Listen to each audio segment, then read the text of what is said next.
শরীর ভালো রাখতে কি কি প্রয়োজন? সকালে যেমন ভোরে ঘুম থেকে ওঠা,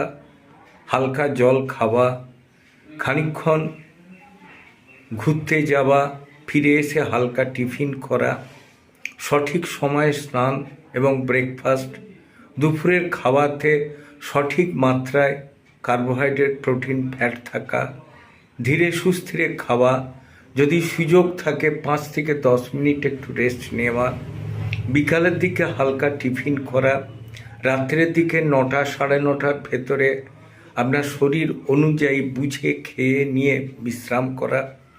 এবং 1-1.5 ঘন্টা পরে ঘুমোতে যাওয়া,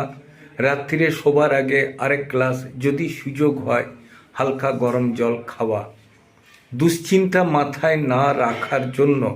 শোবার আগে হালকা গান শোনা বা কবিতা শোনা